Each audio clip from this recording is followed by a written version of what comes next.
Welcome. In this presentation, we will be discussing on various methods of measuring the friction power. Now, friction power is basically a loss in the engine due to relative motion between various components such as piston rings and cylinder, bearings, shafts, etc.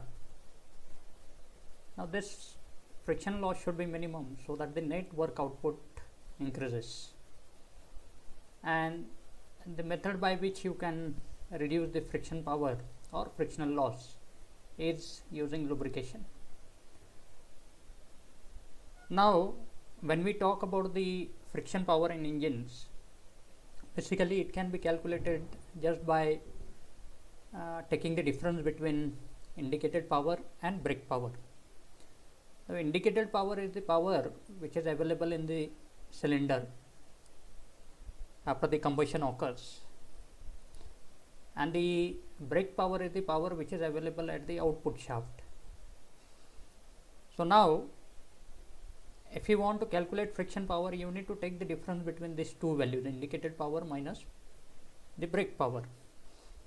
Now, brake power can be easily obtained using the dynamometer, but it is very difficult to obtain the exact value of indicated power. So, in order to obtain indicated power or friction power, there are various methods which are developed, which we will be discussing in the coming slides in this video. So, let me begin. So, the various methods which we will be discussing in this video are, first one is the Morse test. This is the, now friction power is the function of the speed. So, all the tests which we will be discussing, those will be carried out at a constant speed. So, speed is fixed during the whole test, and then we get the value of friction power. So, the various methods which we will be discussing, first one is the Morse test, which is generally or which is used in multi-cylinder engine. Then there is another method which is Williams line method. This is used in single cylinder, or it can also be used in multi-cylinder engine. But the limitation is Williams line method is used only in the engines where quality governing is used. That means you have a proper metering of fuel, so that the air fuel ratio is properly maintained and you get a proper graph which can be used for getting the friction power in Williams line method. And the third test is motoring test, where you have engine which is connected to the motor. So, this also we will discuss in the coming slides. So, these three methods we will be discussing in detail. So, let us start with first one, that Morse test.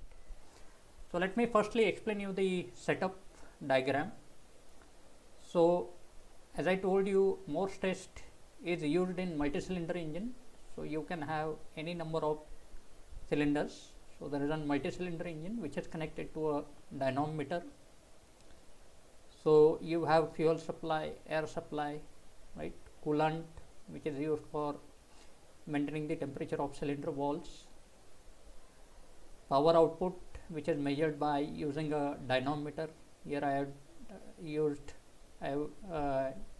shown a eddy current dynamometer. It can be any dynamometer with a loading unit. Now, the procedure is, what we have to do in this test is, since it is an multi-cylinder, this test is used in multi-cylinder engines, we have to get brake power for various conditions. The first condition is when all the cylinders are firing. Let me show a laser pointer here. When all the cylinders are firing, you need to measure the brake power, and you need to fix a speed. Like suppose I am conducting this test for 1500 RPM, then for all the conditions which I will be using, for all these conditions, the speed is to be maintained at 1500 RPM. So first condition is, suppose you have a 3-cylinder engine. Let me consider a 3-cylinder engine. All the cylinders are firing. You have some load which is given to the engine using a dynamometer, and it is operating at 1500 rpm. So you measure the output by using a simple formula, which is 2 pi nt by 60, that is brake power. So first condition is all the cylinders are firing, you get some output. Now what is done is, out of 3 cylinders, let us consider this as a 3-cylinder engine. Out of 3 cylinders, first cylinder is cut off, and when first cylinder is cut off, obviously the output will reduce, speed will drop, because you are not changing the load. But since this is a constant speed test, we need to bring this speed back to the initial value. So what is done is, load is reduced. So when load is reduced, speed will again increase, and since you are conducting it for suppose 1500 rpm, 1500 rpm is obtained by reducing the load, and that load is also noted down. So this is the condition when one of the cylinder is cut off, that is first cylinder is cut off. Now make the first cylinder on, cut off second cylinder, and again see that the speed is constant because you are not changing the load. Now if the speed is changing, now adjust the load in such a way that you get the same speed again. Once that observation is taken, again you make the second cylinder on, cut off third one. So likewise you are cutting off cylinders one by one and getting the load at a constant speed. So speed is to be maintained constant, and for given condition. So now here you can see that in the observation table I have considered 3-cylinder engine. So the conditions are all cylinders are firing, that means all the 3 cylinders are working. So you get particular load, and let me consider that speed is 1500 rpm. Now when first cylinder is cut off, speed is decreasing, so you reduce the load in such a way that speed is again brought to 1500 rpm. I have used speed as the parameter in the table because we need to maintain speed constant, and since we are writing speed each time, we ensure that speed is same in all the conditions. So first cylinder is cut off, note down the load, speed will be same. Again make the first cylinder on, cut off second one, note down the load again, speed is again same because you are changing the load in such a way that you get same speed in all the conditions. Similarly it is done for the third cylinder. Now once this is done, the next thing is we need to calculate the brake powers in all the cases. So load is measured, speed is measured, so you can calculate torque for each condition, and you can obtain brake power for all these 4 conditions. When all cylinders are firing, get the brake power, which is calculated using the expression 2 pi nt by 60,000. This is in kilowatt. So torque is obtained using load, arm length is constant for a dynamometer into 9.81 to convert kg into Newton. So this will give you brake power when all the cylinders are firing. When first cylinder is cut off, torque is reduced, speed is same, so output is also reduced. So this brake power for this condition when all the cylinders are firing, it is the brake power output from the engine. But this is not the brake power output from the first cylinder, it is the brake power when first cylinder is cut off. So similarly you get the brake power when second cylinder is cut off, which is again 2 pi nt 2 by 60,000. T2 is the torque which is when obtained when second cylinder is cut off, and similarly it is obtained for the condition in which third cylinder is cut off. So we have 4 values of brake powers: brake power when all the cylinders are firing, brake power when first cylinder is cut off, brake power when second cylinder is cut off, and brake power when third cylinder is cut off. We can write another expression for brake power when all the cylinders are firing all the cylinders are generating power in the cylinder. So indicated power of first cylinder plus second plus third minus friction power, that gives you brake power when all the cylinders are firing.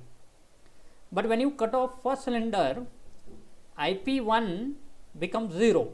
So the expression changes to IP2 plus IP3 because only two cylinders are working. But since speed is constant and friction power is a function of speed, friction power will be same because you are maintaining same speed. Similarly, for the condition in which second cylinder is cut off, you can write an expression brake power is equal to IP1 plus IP3 because IP2 is 0 and friction power is same. And similarly, you can write an expression for third cylinder cut off where IP3 is 0, you have output which is equal to IP1 plus IP2, these two cylinders are firing, minus friction power, right. So this is just a mathematical expression. Now how to get IP1 from these expressions? You see, brake power when all the cylinders are firing consists of all IPs, that is indicated power of all the three cylinders minus friction power. But when first cylinder is cut off, IP1 is 0. So when you take the difference between BP and BP1, you see this expressions, this will give you IP1. Similarly, when you take the difference between BP and BP2, the term missing in this is IP2. So when you take the difference, you will get value of IP2. Similarly, BP minus BP3 will give you IP3 because IP3 is missing in this equation. So now you see that once you get values of IP1, IP2 and IP3, which is BP minus BP1 when first cylinder is cut off, IP2 which is BP, that is brake power when all the cylinders are firing, minus brake power when second cylinder is cut off. So all these values are obtained.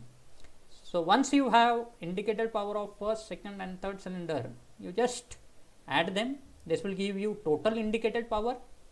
Once you have total indicated power, you also have total brake power when all the cylinders are firing.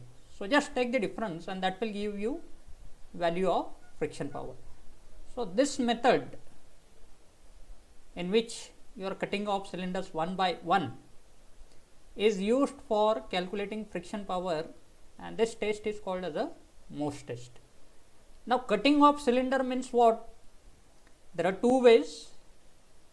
For diesel engine, obviously the only way to cut off the cylinder is to cut off the fuel supply, but in petrol engine you have two ways, either you cut off fuel supply or you cut off spark supply.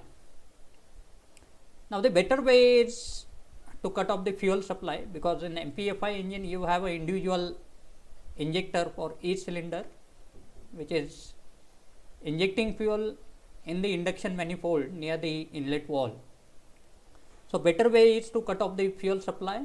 This will give you exact value of brake power when cylinder is cut off, because what happens is if you are cutting off the spark supply and fuel is being supplied to the engine, then there are chances of auto ignition of the fuel and it will not actually cut off the cylinder each time. There are chances of firing of the cylinder even if you cut off the spark supply, if some hot spot is present inside the cylinder. So the better way is to cut off the fuel supply instead of spark supply, and that will give you correct value of friction power. So the term which can be calculated once you know indicated power and brake power is the mechanical efficiency, and once you calculate mechanical efficiency, it will also give you the frictional losses. Like suppose you are getting mechanical efficiency which is brake power by indicated power as 80%, it indicates that 20% are the frictional losses. So likewise you can calculate mechanical efficiencies at different speeds, different loads, and you can indicate friction power for each load and each speed. So this is about the first way of calculating the friction power, and this is generally used for multi-cylinder engine. Let me now move to the another method, which is Williams line method. This can be used for single cylinder engine and multi-cylinder engine, but the engine should be quality governed. That means the amount of fuel injected should be properly monitored. So here you need to take 3 observations. In most tests we just took the value of load and speed. Speed again will be constant for all the loads. So in this case load is varied. Along with speed we are also measuring time for 10 ml of fuel consumption, because this Williams line method is a graphical method, and for drawing a graph and getting Williams line we need 2 values. One is brake power and second one is the fuel consumption. So we need to calculate these 2 values. So brake power can be calculated if load and speed is known. So torque can be calculated, which is again W into L, that is the dynamometer length. So once you know torque you can calculate brake power. So brake power is calculated, and the time for 10 ml of fuel consumption can be used for calculating fuel consumption. So there is a derived formula for calculating fuel consumption, which is 10, that is 10 ml divided by time. So this is in ml per second. You can convert it in meter cube per second. 1 ml is equivalent to 1 cc. So if you divide it by 10 to power 6, you will get value in meter cube, and time is in second. You multiply it by 3600, you get value in hour. So this will give you value in meter cube per hour. So multiply it by density and you will get value in kg per hour. So once you get these 2 parameters for different loads at different loads, then you can draw a graph wherein you take fuel consumption on y axis and brake power on x axis. Now we start from 0 load and we go on increasing the load, and you get increase in the power output. Similarly, you will get various values of fuel consumption at different loads. So using these values, you can draw a graph of fuel consumption versus brake power. Now here the scale which is chosen on positive x axis and negative x axis, they are same. So once you jot down these points on the graph, you just draw a straight line which passes through the average of these points.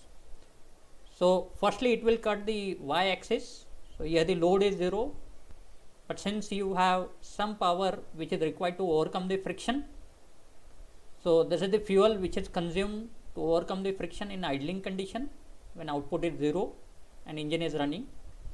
You further extend it towards the negative x axis and it will cut the negative x axis at certain point.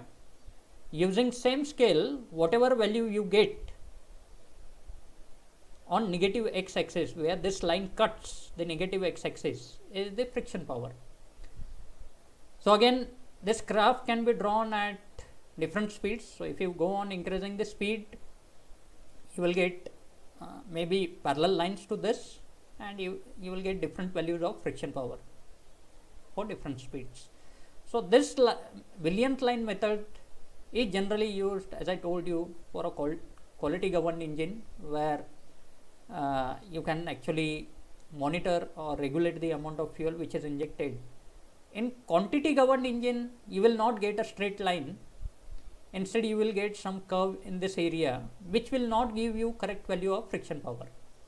So generally this Williams line method is used for a quality governed engine, and this is an approximate method to obtain the friction power. And once you get friction power, you just add different values of brake power to this constant friction power and you will get indicated power, and you can calculate mechanical efficiency, which is brake power at each load divided by indicated power at each load.